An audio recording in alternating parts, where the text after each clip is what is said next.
नमस्कार विद्यार्थी मित्र मैत्रिणींनो, स्वराज्य प्रबोधिनीच्या ऑनलाईन प्लॅटफॉर्मवरती आपणा सर्वांचं स्वागत. विद्यार्थी मित्र मैत्रिणींनो, वेगवेगळ्या परीक्षेच्या 2024 मधल्या डेट्स ज्या आहेत तर त्या आपल्याला उपलब्ध झालेल्या आहेत आणि त्यानुसार तुम्ही तुमच्या अभ्यासाचं प्लॅनिंग देखील चालू केलेलं असेल आणि याच दृष्टिकोनातून चालू घडामोडीची तयारी कशी करावी किंवा चालू घडामोडीच्या तयारीच्या बाबतीमध्ये तुम्ही वेगवेगळ्या स्टेजला आता असाल तर त्या स्टेजनुसार कसं गिअर अप करायचं, तर या सगळ्या गोष्टींवरती सविस्तर स्वरूपात आपल्याला चर्चा करायची आहे. दुसरा महत्त्वाचा मुद्दा म्हणजे इथं काही विद्यार्थी असे देखील असतील की आत्तापर्यंत चालू घडामोडीची काहीच प्रिपरेशन झालेली नाहीये. GS वरती आमचा फोकस होता आणि आम्हाला असं वाटलं की थोडंसं दिवाळीनंतर किंवा आपण असं म्हणूयात की डिसेंबर ऑनवर्ड्स चालू घडामोडीची तयारी करावी. तर त्यांनी नेमकी चालू घडामोडीची तयारी कशी केली पाहिजे, त्याचबरोबर चालू घडामोडीचे n नंबर ऑफ सोर्सेस त्या ठिकाणी आहेत. सो n नंबर ऑफ सोर्सेसमधून नेमकेपणानं परीक्षाभिमुखता आपण आपल्या अभ्यासामध्ये कशी आणायची, या सगळ्या गोष्टींवरती आपल्याला आजच्या या लेक्चरमध्ये सविस्तर स्वरूपात चर्चा करायची आहे. आणि हे कंटिन्युएशनमध्ये आता आपलं चालत राहील, ज्याच्यामध्ये आपण चालू घडामोडीचं एक ॲप्रोच बेस्ड ट्रॅकिंग जे आहे तर ते करणार आहोत. म्हणूनच आपण आपली बॅच जी आहे चालू घडामोडीची, जी केवळ तुम्हाला 99 रुपयामध्ये उपलब्ध आहे, तर त्याला पण नाव दिलेलं आहे स्वराज्य Torna current affairs approach tracker batch. कारण विद्यार्थी मित्र मैत्रिणींनो, या ठिकाणी एक गोष्ट लक्षात घेण्याचा प्रयत्न करा की सर्वात महत्त्वाची बाब चालू घडामोडीच्या बाबतीमध्ये काय असेल तर ती म्हणजे अप्रोच बेस्ड ट्रॅकिंग त्या चालू घडामोडीचं झालं पाहिजे. मग तो अप्रोच नेमका काय आहे हे आपल्याला प्रिव्हियस इयर क्वेश्चन पेपरमधून कळतंच. त्याचबरोबर आत्ता अलीकडे झालेले क्वेश्चन पेपर म्हणजे अगदी आत्ता 5 नोव्हेंबरचा कंबाईन ग्रुप बी चा 2023चा मुख्य परीक्षेचा पेपर असेल किंवा अपकमिंग डिसेंबरमधला कंबाईन ग्रुप सीचा मुख्य परीक्षेचा पेपर असेल, तर हे आपल्याला कुठेतरी चालू घडामोडीतल्या प्रश्नांची काही दिशा बदलतीये का किंवा प्रश्नांची काठिण्य पातळी बदलतीये का, प्रश्नांचा टाईप बदलतोय का, तर ते सांगायला मदत करणार आहे.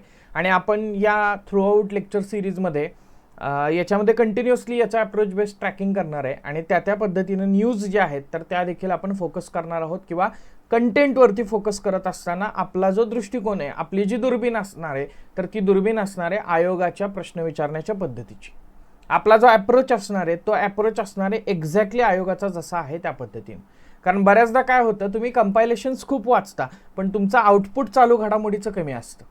का चालू घडामोडीचं आउटपुट कमी असतं? कारण तुम्ही इनपुट देत असताना ते परीक्षाभिमुख पद्धतीनं देत नाही.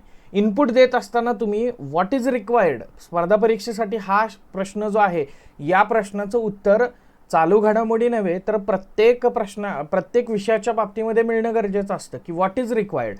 जे रिक्वायर्ड आहे तर त्याच्यानुसार तुम्ही डिमांडनुसार जर का सप्लाय केला तरच तुम्हाला तुमचं प्रॉडक्ट जे आहे तर त्याच्यातून तुम्हाला प्रॉफिट होणार आहे. नाहीतर बऱ्याचदा असं असतं बघा की डिमांड रेनकोटची आहे आणि तुम्ही त्यावेळी जर का स्वेटर विकायला लागला तर कसं होईल. सो त्यामुळं महत्त्वाचं काय आहे, म्हणजे याचा अर्थ असं नाही की हे कंपायलेशन चुकीचं आहे, ते कंपायलेशन वाईट आहे. कंपायलेशन सगळीच चांगली आहेत. चालू घडामोडीची मार्केटमध्ये उपलब्ध असणारी जी काही पुस्तकं आहेत तर ती सगळी पुस्तकं दर्जेदार आहेत. पण मुद्दा काय आहे, त्या पुस्तकातलं काय घ्यायचं आणि काय स्किप करायचं हे आपल्याला कळलं पाहिजे. आणि हा दृष्टिकोन आपल्याला विकसित करायचा या लेक्चर सिरीजच्या माध्यमातून. Getting it? सो चालू घडामोडी म्हणजे फक्त न्यूजपेपर वाचा, इयरबुक वाचा किंवा आपलं स्वराज्य प्रबोधिनीचं स्वराज्य वार्ता नावाचं मॅगझिन आहे ते वाचा, एवढा स्वार्थी दृष्टिकोन इथं ठेवून उपयोग नाही विद्यार्थी मित्र मैत्रिणींनो.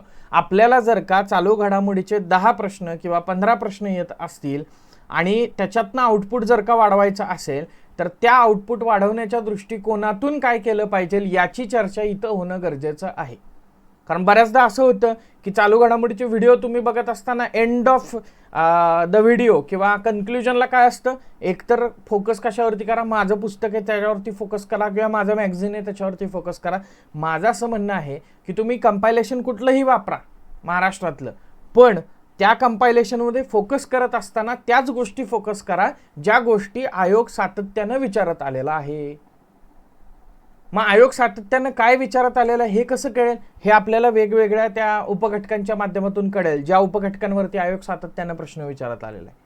त्याचं पण ॲनालिसिस आपल्याला डिटेल स्वरूपात करायचं आहे आणि मगच आपल्याला कंटेंटवरती त्या ठिकाणी फोकस करायचं आहे. सो आजच्या या लेक्चरच्या किंवा सेशनच्या माध्यमातून आपण या सगळ्या गोष्टींवरती सविस्तर स्वरूपात चर्चा जी आहे तर ती करणार आहोत आणि मग त्याच्यानंतर हळूहळू चालू घडामोडीचे वेगवेगळे मुद्दे जे आहेत तर ते उलगडण्याचा प्रयत्न करणार आहोत. आता चालू घडामोडी म्हटलं की कुठलीही स्पर्धा परीक्षा अशी नाहीये की ज्याच्यामध्ये चालू घडामोडी नाही. सगळ्या स्पर्धा परीक्षांमध्ये चालू घडामोडी आहेत. अगदी म्हणजे तुम्ही आत्ता सरळ सेवा भरतीच्या ज्या वेगवेगळ्या एक्झाम्स देत आहे TCS IBPS पॅटर्ननुसार, त्या एक्झाम असो, ग्रुप सी असो, ग्रुप बी असो, राज्यसेवा असो, UPSC असो, SSC असो किंवा बँकिंग असो, सगळीकडे करंट अफेअर्स आहेत. पण सगळीकडे जरी करंट अफेअर्स असले तरी प्रत्येक ठिकाणी त्या चालू घडामोडींचा जो ॲप्रोच आहे तर तो ॲप्रोच त्या ठिकाणी वेगळा आहे आणि हा ॲप्रोचच मॅटर करतोय. आलं लक्षामध्ये? जसं की एक न्यूजपेपर म्हणजे एक हॉटेल आहे. त्या हॉटेलमध्ये मेदूवडा पण आहे, त्या ठिकाणी बटाटे वडा पण आहे, त्या ठिकाणी इडली सांबर पण आहे, डोसा पण आहे, पोहे पण आहे, उपमा पण आहे, बरोबर. वेगवेगळे पदार्थ आहेत त्या ठिकाणी. पण ज्याची जशी चॉईस आहे तसा तो व्यक्ती ते पदार्थ जे आहेत तर ते त्या हॉटेलमध्ये मागवते. त्याच पद्धतीनं तुमच्या चालू घडामोडीच्या किंवा तुमच्या न्यूजपेपरमध्ये, जो तुम्ही न्यूजपेपर वाचताय, लोकसत्ता असेल किंवा मटा असेल, तर त्या मटामध्ये सगळ्या प्रकारच्या न्यूज आहेत. पण त्या न्यूजची उपयुक्तता ही आपल्याला सरळ सेवेच्या कंटेक्स्टमध्ये कशी असेल, ग्रुप सीच्या कंटेक्स्टमध्ये कशी असेल, ग्रुप बीच्या कंटेक्स्टमध्ये कशी असेल, राज्यसेवेच्या कंटेक्स्टमध्ये कशी असेल, UPSCच्या कंटेक्स्टमध्ये कशी असेल, राज्यसेवा डिस्क्रिप्टिव्ह पॅटर्नच्या कंटेक्स्टनुसार कशी असेल, हा अप्रोच जो आहे तर तो वेगवेगळा असतो. आणि म्हणून आता आपल्याला काय करायचं माहिती आहे का, आपल्याला वेळ न वाया घालवता पिन पॉईंट पद्धतीनं काम करायचं आहे चालू घडामोडींवरती. त्यामुळे आत्ता कोणीतरी असं म्हणेल की सर आत्तापर्यंत आमचं काहीच झालेलं नाहीये, काळजी करू नका, आपण त्याची पण व्यवस्था करूयात. काही जण म्हणतील की सर झालंय पण विसरते. चालू घडामोडीचा प्रॉब्लेम काय आहे की फॅक्च्युअल इन्फॉर्मेशन आहे सगळी, आणि फॅक्च्युअल इन्फॉर्मेशन लवकर लक्षात राहीच नाही, आणि राहिली तरी त्याला 1-2 महिने झाल्यानंतर विसरून जाते. आणि लक्षात येत असेल तुम्हाला कंबाईन ग्रुप बी 2023 मेन्स काय विचारलंय त्यांनी, चांद्रयानवरती प्रश्न विचारलाय ना, एक्झॅक्टली ते पेलोडचं वजन विचारलेलं आहे.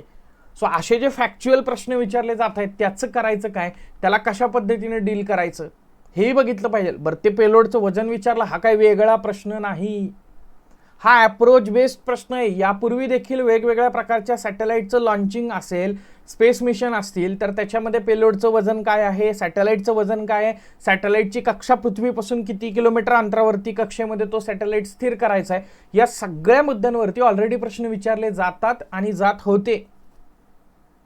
म्हणजे आपल्याला ही अप्रोचची कडी पकडायची. प्रिव्हियस इयर क्वेश्चन पेपर ॲनालिसिसच्या बाबतीमध्ये, इतर GSच्या विषयांच्या बाबतीमध्ये तुम्ही काय म्हणाल की सर इतर GSच्या विषयांमध्ये प्रश्न रिपीट होण्याची शक्यता आहे, प्रश्नांचे खाली जे पर्याय दिलेले आहेत त्या पर्यायावरून पण आपल्याला वेगळ्या हिंट्स मिळू शकतात. समजा जसं की मार्गदर्शक तत्वावरती एक प्रश्न पॉलिटीमध्ये आलेला आहे आणि त्याचं उत्तर एका पर्यायाचं कलम आहे, उरलेली 3 कलमं जी आहे तर ती बघितली तर आमचा अभ्यास पण होणार आहे. पण तसं चालू घडामोडीच्या बाबतीत होणार आहे का, तर तुम्ही म्हणाल नाही सर, कारण 2022 मध्ये 2021 मधल्या करंट अफेअर्स विचारलेल्या, 23 मध्ये 22 मधल्या विचारलेल्या होत्या, 24 मध्ये 23 मधल्या विचारतील. आता हा पण एक मुद्दा आहे बरं का इथं, की किती वर्षाचं करंट करावं, त्याला आपण सेपरेटली डील करूयात जरा, ठीक. कारण त्याच्यामध्ये किती वर्ष मागं जावं, किती दिवस मागं जावं, याही पेक्षाही आउटपुटचा मुद्दा मला या ठिकाणी जास्त महत्त्वाचा वाटतो. आणि मी स्वार्थी विचार करून फक्त करंट अफेअर्स करा असं म्हणून उपयोग नाही. शेवटी सगळ्या विषयाचा बॅलन्स मेंटेन झाला तरच तुम्ही पास होणार आहे. सो त्या दृष्टिकोनातून एका बाजूला GS आहे, एका बाजूला करंट अफेअर्स आहे. तुम्ही विचार करा, तुम्ही जर का रोजचा न्यूजपेपर वाचायला घेतला तर तुमच्याकडे जो उपलब्ध लायब्ररीमधला वेळ आहे तर त्या वेळामध्ये न्यूजपेपर वाचून त्याचा आउटपुट किती येते आणि GS इतर वाचून आउटपुट किती येते. तुम्हाला असं लक्षात येईल की न्यूजपेपर वाचायला घेतलं की 50% वेळ त्याच्यातच जातोय. मग असंही होता कामा नये.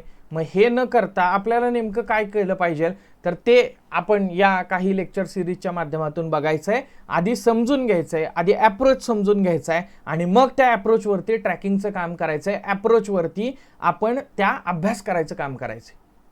फक्त कंटेंट इम्पॉर्टंट नाही आहे बघा, अप्रोच पण इम्पॉर्टंट आहे. अप्रोच नुसार जर का कंटेंटला तुम्ही टॅकल करण्याचा प्रयत्न केलात ना तर तुम्हाला चालू घडामोडीची तयारी जी आहे तर ती सोपी वाटेल. दुसरी गोष्ट, आउटपुट जे आहे तर त्यातलं जास्त येऊ शकेल. आपल्याला आउटपुट जे आहे तर ते वाढवायचं आहे कमी इनपुटमध्ये. याचा अर्थ असा पण नाही बरं का की मग माझ्या काही खुफिया नोट्स आहेत आणि त्या घ्या आणि त्या वाचा आणि त्यात मार्क मिळवा. नाही, आपल्याला डायरेक्टली आयोगाला ट्रॅक करण्याचा प्रयत्न करायचा आहे आणि आयोगाला ज्या गोष्टींमध्ये, ज्या चालू घडामोडींमध्ये इंटरेस्ट आहे त्याच्यावरती फोकस करायचं आहे. कारण महाराष्ट्रात याच्यावरती कोणच बोलत नाही. सरते शेवटी काय होतं, मग हे कंपायलेशन माझं आहे, ते घ्या, ते वाचा. अरे त्याही पेक्षा महत्वाचं काय आहे, परीक्षेला काय विचारलं जाऊ शकेल, परीक्षेला ते सातत्यानं काय विचारतायत. आता त्यांनी महादई नदीच्या वादावरती प्रश्न त्या ठिकाणी विचारलेला आहे, 2022 कंबाईन ग्रुप बी, राईट. मग आता तुम्हाला लक्षात येईल की कावेरी जलवाटप विवाद जो आहे तर त्याच्यावरती सातत्यानं लोकसत्तामध्ये आर्टिकल्स येत आहेत. मग पुढचा प्रश्न हा कावेरी नदीचा जो पाणी वाटपाचा वाद आहे किंवा त्या पाणी वाटप कुठल्या राज्यांच्या बाबतीमध्ये त्या पाणी वाटपाचा विवाद आहे तर त्याच्यावरती प्रश्न विचारला जाऊ शकतो.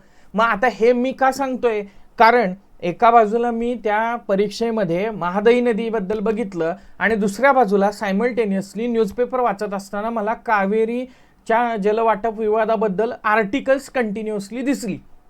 मग माझ्या डोक्यामध्ये ट्यूब पेटली की मी हे दोन गोष्टी कनेक्ट करू शकतो आणि हे ज्याला व्यवस्थित पद्धतीनं कनेक्ट करता आलं त्याला अप्रोच बेस्ड ट्रॅकिंग करता आलं. सगळ्या अशा सब्जेक्टचं अप्रोच बेस्ड ट्रॅकिंग करायचं आहे आपल्याला. सब्जेक्ट म्हणजे चालू घडामोडीतले जे उपघटक आहेत तर त्याच्याशी.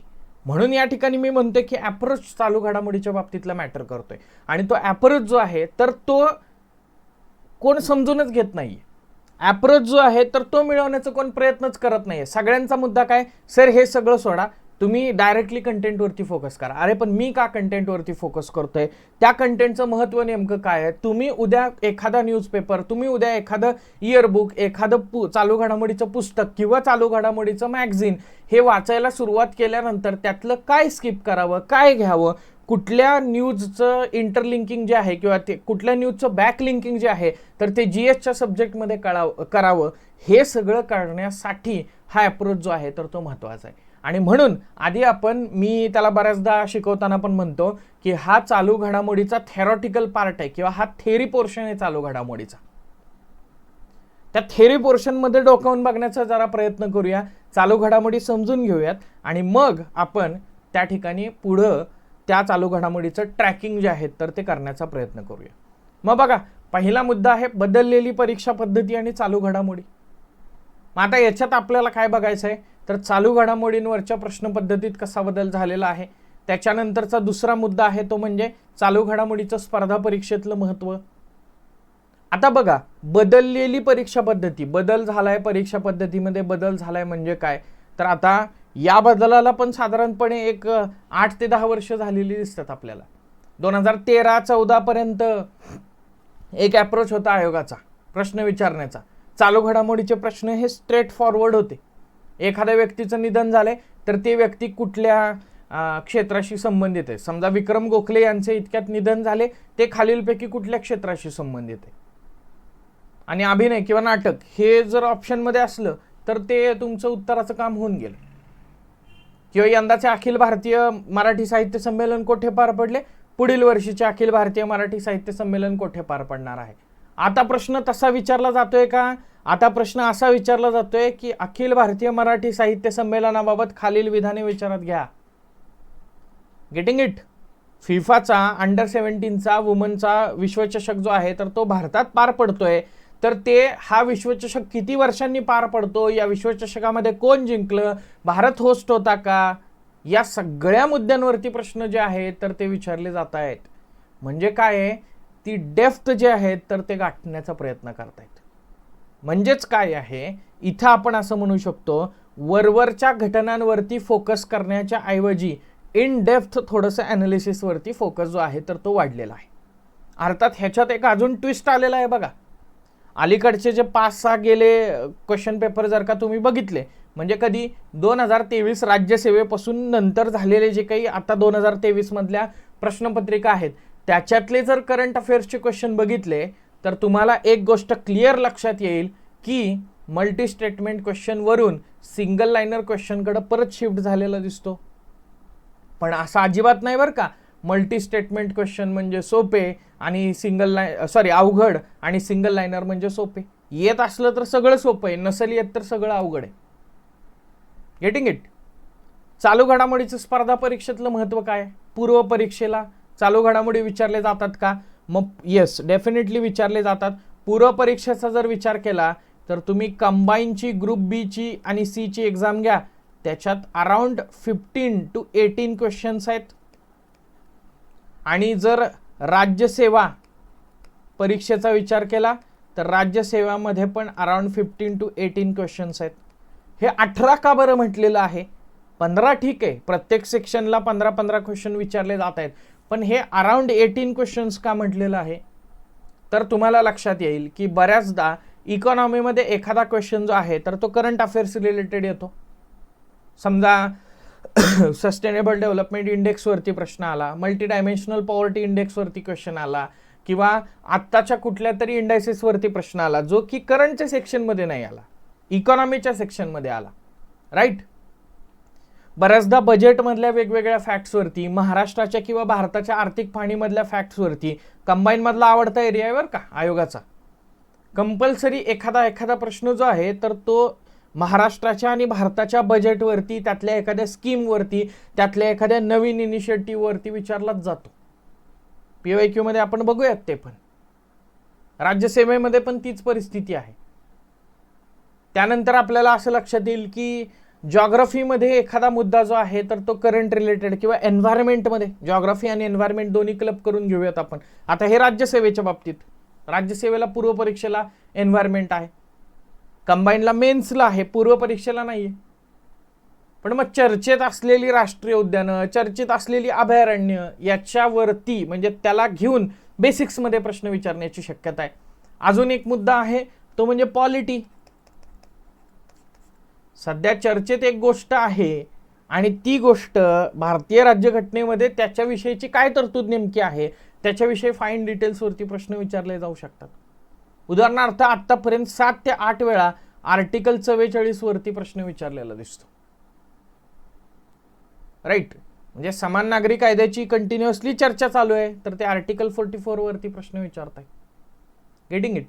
सो असे मी बरेच प्रश्न जे आहेत तर ते तुम्हाला प्रश्न दाखवून पॉइंट आउट करण्याचा प्रयत्न करेन की कशा पद्धतीने ते प्रश्न विचारण्याचा प्रयत्न करतायत, राईट.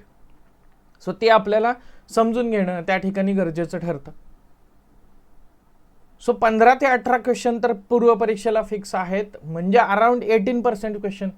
100 प्रश्नांपैकी 18 प्रश्न, सबस्टॅन्शियल एरिया आहे, त्यामुळं याला निग्लेक्ट करून चालणार नाही. आणि जर टेक्निकनं चांगल्या गेलं ना तर आम्ही तुम्हाला सांगतो की या 15 ते 18 प्रश्नांपैकी आपल्याला 12 क्वेश्चन पर्यंत पोहोचता येतं आणि 10 क्वेश्चन जे आहेत तर ते बरोबर आणता येतात.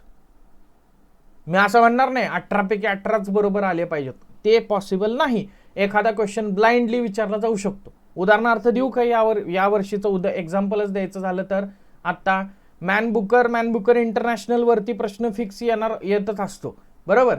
पण नॉमिनेशन मधल्या कादंबऱ्यांना अगड बगड जोड्या लावा. ज्याला बुकर प्राइज मिळालेला आहे ती कादंबरी विचारणं, तो लेखक विचारणं हा मुद्दा वेगळा. आणि नॉमिनेशन मध्ये ज्या कादंबऱ्या आहेत, अ गटामध्ये त्या कादंबऱ्या आणि ब गटामध्ये लेखक विचारणं, हा प्रश्न अप्रोच वरती असला तरी अवघड प्रश्न आहे, कारण याच्याविषयी तयारीच केलेली नव्हती ना. Getting it? त्या प्रश्नांची पण तयारी झाली पाहिजे. म्हणून मी म्हणतो की कंटेंट वाचण्याबरोबर क्वेश्चन पण सोडवले पाहिजेत. आणि म्हणून आपण आपला कोर्स डिझाईन करत असतानाच कंटेंट बरोबरच त्याच्यावरचे क्वेश्चन जे आहेत त्या क्वेश्चनच्या माध्यमातून देखील तुमची तयारी व्हावी हे एन्श्योर करण्याचा प्रयत्न या ठिकाणी करतो. ठीक. नेक्स्ट मुद्दा आहे मेन्स एक्झामिनेशन. आता कंबाईनची जर मेन्स बघितली तर कंबाईनच्या मेन्सला 10+2 असे साधारण क्वेश्चन विचारले जाऊ शकतात. 10+2 का? तर बघा तुम्ही, भारत नेट नावाच्या प्रोजेक्टवरती 2022च्या कंबाईनच्या मेन्सला त्यांनी प्रश्न विचारलेला आहे. कम्प्युटर आणि IT मध्ये एखाद दुसरा प्रश्न जो आहे तर तो करंट रिलेटेड विचारला जाऊ शकतो आणि करंटचे 10 प्रश्न मेन्सला कधीही विचारले जातात. आता प्रिलिम मध्ये जे तुम्ही करणार आहात तेच पुढे मेन्सला आपल्याला कंटिन्यू करायचंय, बाकी काहीच करायचं नाहीये. Getting it?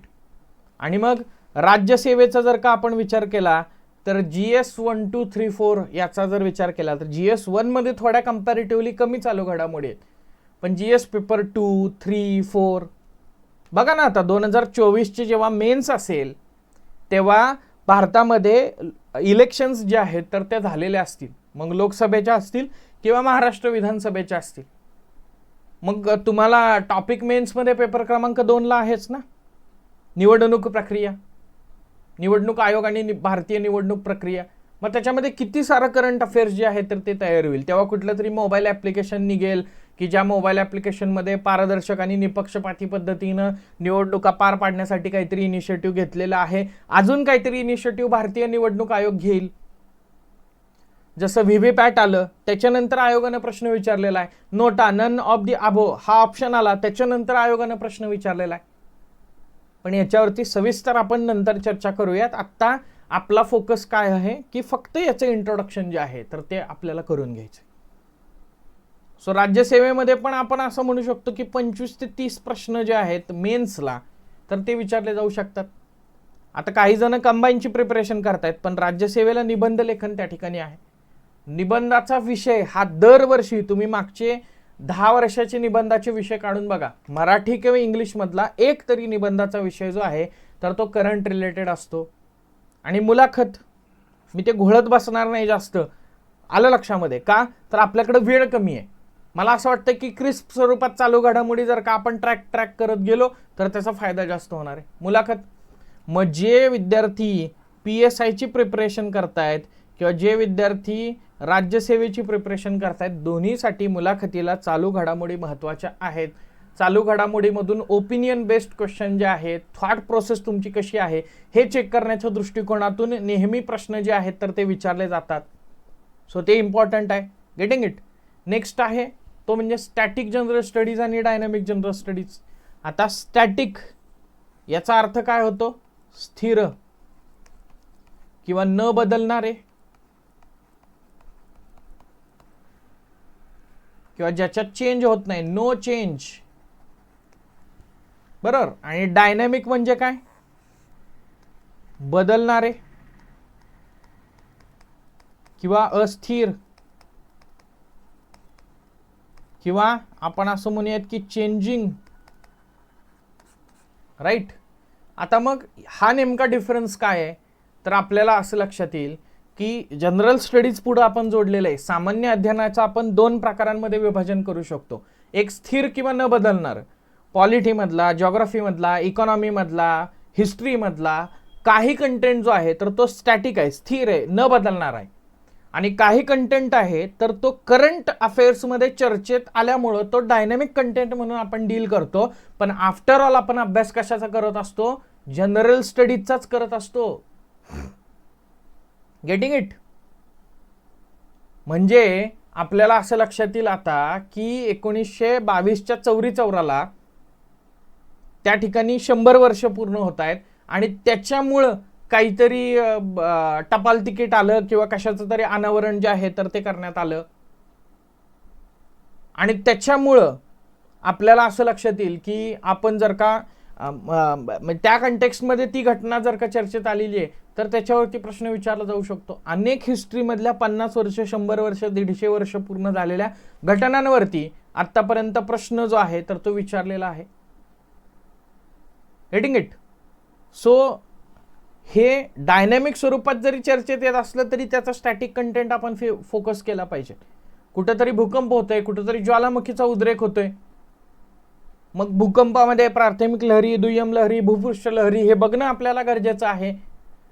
Pacific ring of fire काय आहे हे एखाद्या ज्वालामुखीच्या उद्रेकामुळे बघणं गरजेचं आहे. एखाद्या ठिकाणी ज्वालामुखीचा उद्रेक झालाय तर ते बेट जे आहे तर ते कुठं आहे नेमकं, तो समुद्र कोणता आहे, तिथं सामुद्रधुनी कोणती आहे, हे सगळं बघणं या ठिकाणी क्रमप्राप्त ठरतं. म्हणजेच काय, आपल्याला स्टॅटिक्सची डायनॅमिक्सची, डायनॅमिकची स्टॅटिक्सची लिंक लावणं गरजेचं आहे. म्हणजे बॅक लिंकिंग ज्याला म्हणतो ना तर ते बॅक लिंकिंग करणं गरजेचं आहे. ज्याचं बॅक लिंकिंग चांगलं त्याला चालू घडामोडीचा अभ्यास करत असताना आपण अतिरिक्त चालू घडामोडीला वेळ देतोय असं वाटणार नाही. त्याला असं वाटेल की आपण GSचंच ॲडिशनल थोडंसं फर्निश करण्याचा प्रयत्न करतोय, GSचा करंट कंटेक्स्ट जो आहे तर तो लक्षात घेण्याचा प्रयत्न करतोय आणि हे आपण फॉलो करणं गरजेचं आहे. मग विषयनिहाय त्या चालू घडामोडी समजून घेण्याचा तुम्ही प्रयत्न करा.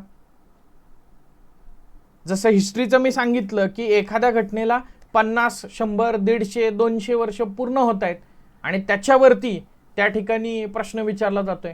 भूगोल किंवा पर्यावरणाचा जर विचार केला तर बघा, नवीन नॅशनल पार्क जर का होतंय, नवीन वाईल्ड लाईफ सेंच्युरी जर का होतीये, मगाशी मी भूकंपाचा उल्लेख केला, ज्वालामुखी उद्रेकाचा उल्लेख केला, सो त्याच्यावरती देखील प्रश्न त्या ठिकाणी विचारले जाताना दिसत आहेत.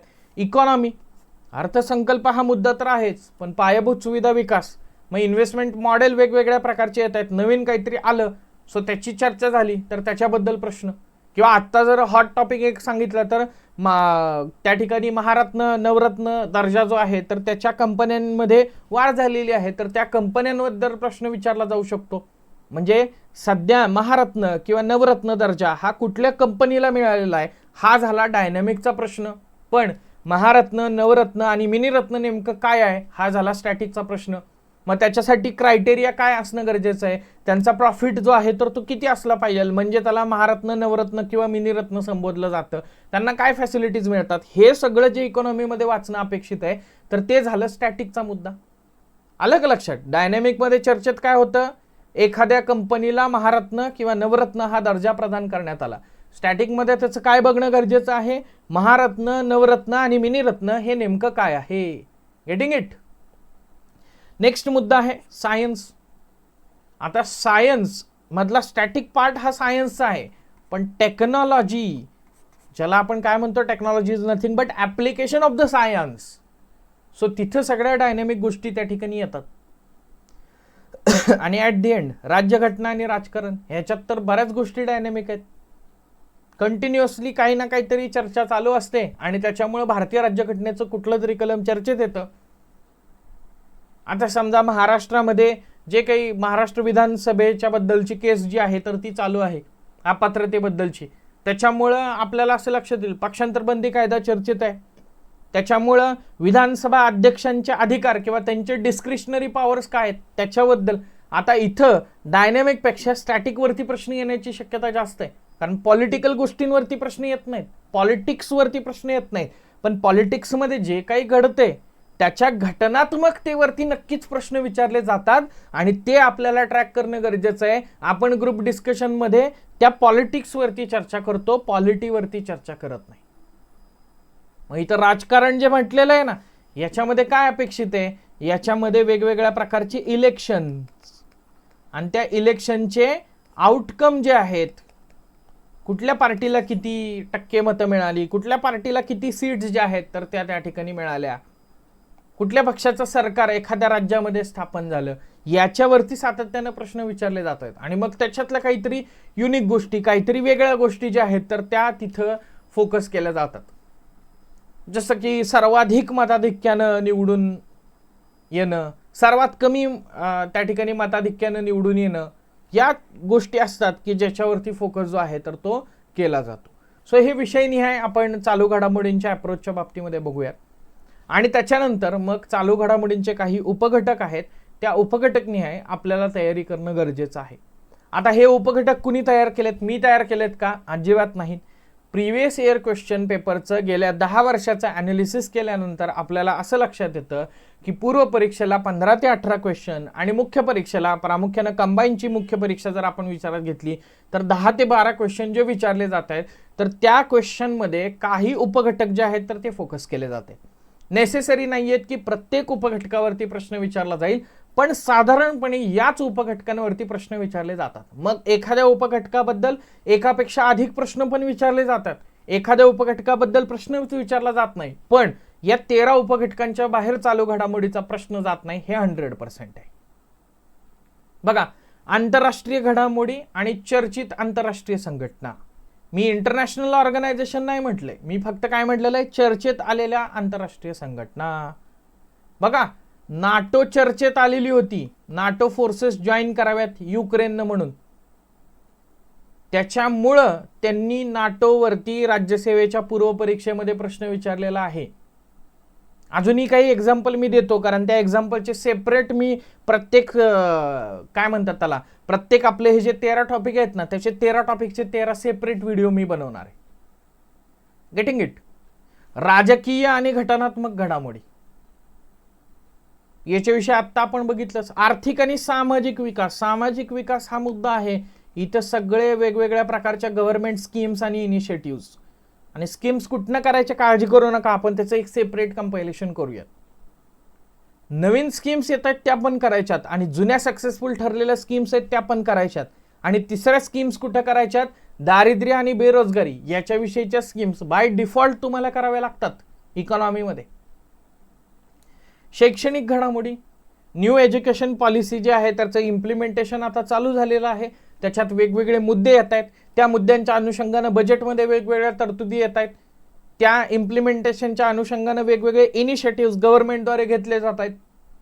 मग हे सगळे इनिशिएटिव्ह आपल्याला माहीत असले पाहिजेत. त्याच्यानंतर बघा, विज्ञान तंत्रज्ञान आणि संरक्षण आणि सुरक्षा. आता आधी सायन्स अँड टेक रिलेटेडच बघत होतो, पण 2016 ऑनवर्ड्स आपल्याला असं लक्षात येईल संरक्षण आणि सुरक्षा. 2015ला मेक इन इंडियाच्या धर्तीवरती make in India in defence चालू झालं आणि डिफेन्स सेक्टरमध्ये इंडिजनायझेशन म्हणजे भारतीय बनावटीवरती फोकस चालू झाला. आणि त्या वर्षीपासून आपल्याला असं लक्षात येईल 2015 ऑनवर्ड्स आपल्याला स्वदेशी बनावटीच्या युद्धनौका, पाणबुड्या, विनाशिका या गोष्टी किंवा पेट्रोल व्हेसल्स म्हणजे गस्ती नौका ज्या आहेत तर त्यांची निर्मिती जी आहे तर ती वेगवेगळ्या डॉकयार्ड किंवा शिपयार्ड लिमिटेडमध्ये चालू झाली. आणि मग MPSC त्यांच्यावरती प्रश्न विचारण्याचं प्रमाण जे आहे तर ते MPSC मध्ये वाढलं. मग याचे आपण वेगवेगळे विभाजन करू शकतो. कटिंग एज टेक्नॉलॉजीमध्ये काय चाललेलं आहे, कम्प्युटर टेक्नॉलॉजीमध्ये काय चाललेलं आहे, स्पेस टेक्नॉलॉजीमध्ये काय चाललेलं आहे, न्यूक्लिअर टेक्नॉलॉजीमध्ये किंवा अण्वस्त्राच्या बाबतीमध्ये काय चाललेलं आहे, संरक्षण आणि सुरक्षेच्या बाबतीमध्ये युद्ध सराव हा एक एरिया आहे. प्रश्न दाखवतो मी आणि प्रश्न दाखवून तुम्हाला डिटेल एक्सप्लेन करतो. आरोग्य आणि पोषण आहार हाही एरिया इम्पॉर्टंट आहे. बघा, PSA ऑक्सिजन प्लांट कोविडच्या सेकंड लाटेमध्ये चर्चेत होता तर त्यांनी PSAचा फुल फॉर्म त्या ठिकाणी विचारलेला होता. मदर अँड चाइल्ड रिलेटेड अनेक स्कीम्स आहेत त्याच्यावरती इथं प्रश्न आलेला आहे. भूगोल, पर्यावरण आणि कृषी याच्यावरती ऑलरेडी आपण याच्या आधी चर्चा केली. त्यानंतर चर्चित व्यक्ती, निवड, नियुक्ती. एखादी व्यक्ती चर्चेत येते त्याची निवड होतीये किंवा नियुक्ती होती.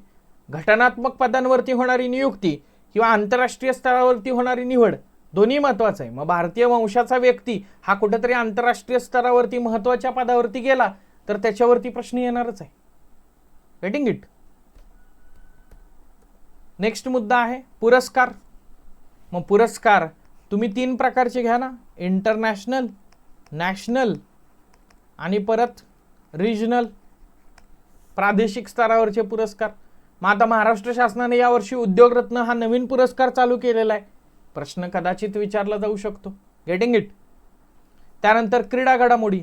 पुरस्कार हे उपघटक निहाय पण बघू शकतात बरं का, म्हणजे क्रीडा क्षेत्रातले, संगीत क्षेत्रातले, त्यानंतर चित्रपट क्षेत्रातले पुरस्कार, साहित्य क्षेत्रातले पुरस्कार हे असे बघू शकता. इंटरनॅशनल लेवलचे मानाचे पुरस्कार, मॅन बुकर आहे, मॅन बुकर इंटरनॅशनल आहे, नोबेल आहे, ऑस्कर आहे, याच्यावरती फिक्स दरवर्षी प्रश्न येत असतो. क्रीडा घडामोडी मी असं म्हणेन की क्रिकेट बरोबर इतरही क्रीडा प्रकार जे आहेत, आता एशियन गेम्स मध्यंतरी झालेले आहेत, त्याच्या आधी राष्ट्रकुल क्रीडा स्पर्धा झालेल्या आहेत, वर्ल्ड चॅम्पियनशिपमध्ये आपले वेगवेगळे क्रीडापटू जे आहेत तर ते वेगवेगळ्या क्रीडा प्रकारामध्ये गोल्ड मेडल मिळवत आहेत. सो तेही या ठिकाणी बघणं गरजेचं आहे. निधन वार्ता, आंतरराष्ट्रीय, राष्ट्रीय आणि त्याचबरोबर प्रादेशिक स्तरावरच्या निधन वार्ता महत्त्वाच्या आहेत. आणि प्रथम घडलेल्या घटना, एखादी गोष्ट पहिल्यांदा घडतीये MPSC त्याच्यावरती प्रश्न विचारते. कंटिन्युअसली हा एरिया महत्त्वाचा आहे. सो त्या प्रथम घटना पण फोकस करणं गरजेचं आहे. त्यानंतर संकीर्ण चालू घडामोडी जे 12 घटकांमध्ये पूर्ण होत नाही ते इकडं. For example GK type question MPSC द्वारे विचारले जातात, जनरल नॉलेज क्वेश्चन, बरोबर. म्हणजे उदाहरणार्थ शॉर्ट फॉर्म, फुल फॉर्म विचारले जात आहेत. ॲक्रोनिमचा फुल फॉर्म जो आहे तर तो त्या ठिकाणी विचारला जातोय, तर तो मुद्दा. दिनविशेष आणि खास करून त्या दिनविशेषांच्या थीम्स, संकल्पना काय होत्या त्याच्यावरती प्रश्न विचारला जातोय. आंतरराष्ट्रीय आणि राष्ट्रीय घोषित वर्ष आणि दशक यांच्यावरती प्रश्न विचारला जातोय. जसं की 2023 हे आंतरराष्ट्रीय भरड धान्य वर्ष म्हणून घोषित करण्यात आलं संयुक्त राष्ट्र संघटनेतर्फे आणि भारतानं त्याचा पाठपुरावा केलेला होता, international year for millet. So त्याच्यावरती येईल. पण अदरवाईज पण आता भारतानंच पाठपुरावा केलाय म्हणून त्याच्यावरती येईल असं नाही. अदरवाईज पण आंतरराष्ट्रीय आणि राष्ट्रीय घोषित वर्ष आणि दशकांवरती प्रश्न येतो. संमेलनं वेगवेगळ्या प्रकारची जी आहेत, मग नाट्य संमेलन आहे, मराठी साहित्य संमेलन आहे, व्यसनमुक्ती संमेलन आहे, तर त्याच्यावरती प्रश्न, चर्चेत येणारी पुस्तकं. सो या पुस्तकांवरती पण एखाद्या प्रश्नपत्रिकेमध्ये प्रश्न येत असतो. चालू घडामोडीच्या अनेक पुस्तकांमध्ये त्याची लिस्ट जी आहे, रिसेंटली चर्चेत असणारी पुस्तकं जी आहेत तर त्याच्यामध्ये मिळून जाते आपल्याला. या व्यतिरिक्त पुरस्कार प्राप्त पुस्तकं जी आहेत तर त्याच्यावरती पण प्रश्न विचारला जातोच. पण साधारणतः हे 13 उपघटक जे आहेत तर ते आपल्या दृष्टिकोनातून महत्त्वाचे आहेत.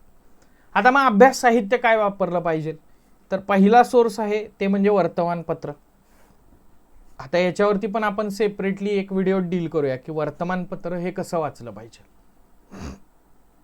कारण सगळेच जण म्हणतात लोकसत्ता वाचा, मटा वाचा, संपादकीय महत्वाचं आहे, त्यानंतर रविवारच्या सगळ्या पुरवण्या महत्वाच्या आहेत, अर्थसत्ता पेज महत्वाचं आहे, पण कोण हे सांगत नाही की त्याच्यातनं प्रश्न कसा येतो. त्यामुळे प्रश्न कसा येतो हे त्याला प्रश्न विचारा लगेच, की हे वाचायला सांगतोय बाबा आम्हाला तू, पण हे प्रश्न कसा येतो. प्रश्न कसा येतो सांगता येत नसेल तर आशा झाक्या मारून उपयोग नाही की मी रोज लोकसत्ताचं संपादकीय वाचतो. संपादकीय रिलेव्हंट आहे का, संपादकीय हे आपल्या सिलेबस रिलेटेड आहे का, तर वाचा. नाहीतर उगाच या एका पार्टीच्या प्रवक्त्यानं दुसऱ्या पार्टीच्या प्रवक्त्यावरती टीका केली आहे आणि त्याच्यावरती एक संपादकीय लेख आलेला आहे, त्याचा काय उपयोग आहे का, अजिबात नाही. का, कारण पॉलिटिकल न्यूज विचारल्या जात आहेत का, नाहीत विचारल्या जात. राजकीय आणि घटनात्मक घडामोडींमध्ये काय विचारलं जातं हे मी तुम्हाला सांगितलेलं आहे. अजून पुढच्या व्हिडिओ सिरीजमध्ये ते पण कळेल. आपल्या काही क्लास नोट्स आहेत त्या तुम्ही वापरू शकता. ह्या क्लास नोट्स तयार करत असताना मी PIB, त्याच्यानंतर महाराष्ट्र गव्हर्नमेंटचं महासंवाद नावाचं जे पोर्टल आहे तर ते महासंवाद नावाचं पोर्टल, त्याच्यानंतर PRS ज्याच्यावरती वेगवेगळ्या प्रकारचे बिल्स जे संमत केलेले असतात, विधेयकं जी संमत होतात त्याची समरी दिलेली असते, त्याचं डिटेलिंग दिलेलं असतं, तर ती वेबसाईट असेल. आणि त्याचबरोबर लोकसत्ता नावाचा न्यूजपेपर. अशा स्टँडर्ड सोर्सेसमधून आपण नोट्स जे आहेत तर ते कंपाईल करतो. त्या नोट्स तुम्हाला स्वराज्य प्रबोधिनीच्या वेगवेगळ्या प्लॅटफॉर्म्सवरती फ्री स्वरूपात उपलब्ध आहेत. त्यानंतर अर्थसंकल्प भारत आणि महाराष्ट्र, आउटपुट याच्यातनं चांगलं येतं, एक क्वेश्चनचं आउटपुट यातून मिळू शकतं, त्यामुळे आपण याच्यावरती फोकस करायचं आहे. महाराष्ट्राचा आर्थिक पाहणी अहवाल हा तुम्हाला फक्त करंट पुरताच नाही, तर हा अहवाल तुम्हाला जिओग्राफी त्याच्यानंतर इकॉनॉमिक्स या दोन्हीसाठी महत्त्वाचा आहे. जिओग्राफीसाठी का, तर लोकसंख्येवरती जे प्रश्न येतात ना, त्या लोकसंख्येवरती प्रश्न येण्याच्या कॉन्टेक्स्टमध्ये तसा विचार करू शकतो आपण. आणि इकॉनॉमीमध्ये वेगवेगळ्या फॅक्ट्ससाठी. लोकराज्य, सो आपण काय करणार आहोत, जानेवारी 2023 पासून ते आता एप्रिलची एक्झाम आहे ना, 28 एप्रिलला एक्झाम आहे, एप्रिल महिना आपण सोडून देऊयात किंवा मार्च महिना पण सोडून देऊयात, फेब्रुवारी 2024 पर्यंत. आणि पुढं एक्सटेंडेड जूनमध्ये आपली एक्झाम आहे ना, तर साधारणतः एप्रिल 2024 पर्यंत जे काही लोकराज्य असतील ते लोकराज्य त्याच्या नोट्स जे आहेत तर त्या हायलाईट करून, लोकराज्य हायलाईट करून त्याच्यावरती डिस्कशनचे व्हिडिओ जे आहेत तर ते तुम्हाला या ठिकाणी दिले जाते. Getting it. सो त्याच्यानंतर स्पर्धा परीक्षा मासिकाचा जर विचार केला तर स्वराज्य वार्ता हे आपलं मॅगझिन आहेच. तुम्ही इतर कोणतंही मॅगझिन फॉलो करत असाल तरीही चालू शकते. फॉर एक्झाम्पल बरेच जण या ठिकाणी परिक्रमा फॉलो करता, काहीच इश्यू नाहीये. मॅगझिन कुठलं वाचताय, पुस्तक कुठलं वाचताय याच्यापेक्षाही ते कसं वाचताय आणि त्यातलं काय फोकस करताय, त्यातलं फोकस करताना तुमच्याकडे असणारी दुर्बीण, तुमच्याकडे असणारी दृष्टी ही आयोगाच्या प्रश्न विचारण्याच्या पद्धतीनुसार आहे की नाही हे महत्त्वाचं आहे. हे माझ्या दृष्टिकोनातून इम्पॉर्टंट आहे. मग तुम्ही मॅगझिन कुठलंही वाचा, काहीच इश्यू नाही. जर इयरबुकचा जर विचार केला तर इयरबुकच्या बाबतीमध्ये वेगवेगळे सोर्सेस तुम्हाला मार्केटमध्ये उपलब्ध आहेत. आपण आपलं स्वराज्य प्रबोधिनीचं पण हे स्वराज्य वार्ता जे आहे तर ते इयरबुकच्या स्वरूपात साधारणतः डिसेंबरमध्ये आपण ते फ्री स्वरूपात पब्लिश करणार आहोत. म्हणजे त्याची PDF जी आहे तर ती डायरेक्टली स्वराज्य प्रबोधिनीच्या प्लॅटफॉर्मवरती वेगवेगळ्या तुम्हाला उपलब्ध असेल. पण या व्यतिरिक्त मार्केटमध्ये सिम्प्लिफाईडचं इयरबुक आहे किंवा अभिनवचं इयरबुक आहे किंवा त्या ठिकाणी देवा जाधवर सरांचं इयरबुक आहे बघा. याच्यातून पण आउटपुट चांगला मिळतो बघा. कमी पेजेसमध्ये जास्तीत जास्त प्रश्नांची हमी या ठिकाणी मिळते. सो यापैकी कुठलंही कंपायलेशन तुम्ही वापरलं तरी चालू शकते.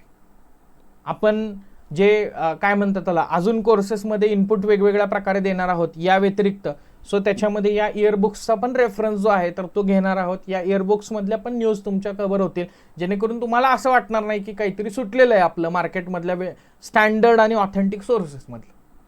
ठीक, पण हे सोर्सेस आहेत, या सोर्सेसमधून कसं वाचायचंय, काय वाचायचंय हे माझ्या दृष्टिकोनातून महत्त्वाचं आहे. पण आता असं असतं ना, पहिल्याच लेक्चरला विद्यार्थ्यांना इंटरेस्ट असतो की सरांनी अभ्यास साहित्य सांगितलं पाहिजे.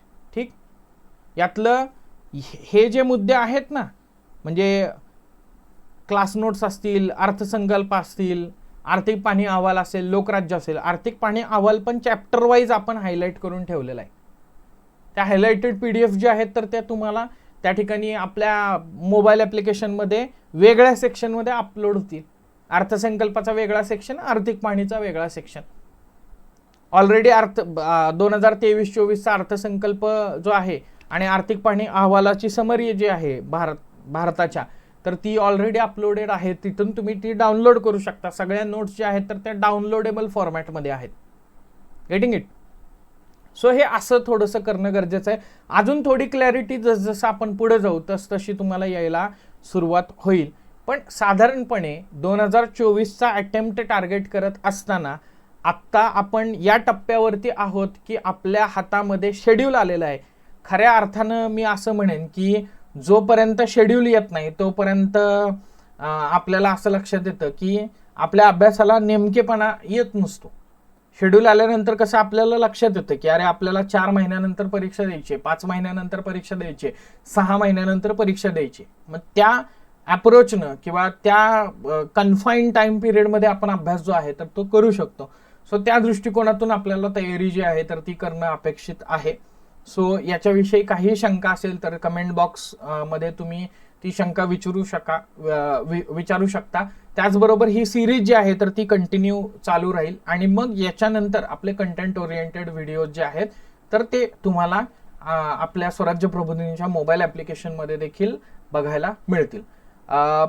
अनेक वर्षापासून सातत्याने या अप्रोचवरती काम केल्यामुळं साधारणपणे या स्टँडर्ड सोर्सेसमधून काय घेतलं पाहिजे किंवा कशा पद्धतीने फोकस केलं पाहिजे याचा एक अंदाज आणि त्याचबरोबर कंटिन्युअसली नवीन येणाऱ्या प्रश्नपत्रिकांचं ट्रॅकिंग हे जर का केलं तर आपल्याला चालू घडामोडींची तयारी जी आहे तर ती सोपी जाईल. त्याचबरोबर ती आउटपुट ओरिएंटेड व्हावी हा महत्त्वाचा आपला या सगळ्या सिरीजच्या माध्यमातून उद्देश आहे. सो आणखी काही शंका असेल तर डिस्क्रिप्शन बॉक्समध्ये तुम्हाला नंबर दिलेले आहेत. कमेंट बॉक्समध्ये तुम्ही विचारू शकता. त्याच्याविषयी काही स्पेसिफिक व्हिडिओ जर का रिक्वायरमेंट असेल तर ते व्हिडिओज देखील घेऊन आपण या प्लॅटफॉर्मवरती येण्याचा प्रयत्न करूया. सो विद्यार्थी मित्र मैत्रिणींनो, भेटूयात चालू घडामोडीच्या अशाच एक्झाम ओरिएंटेड अप्रोचसह. त्याचबरोबर ज्याला आपण म्हणतोय स्वराज्य तोरणा अप्रोच ट्रॅकर बॅच चालू घडामोडीची, तर त्याच्यासह. तोपर्यंत धन्यवाद. जय हिंद. Bye bye.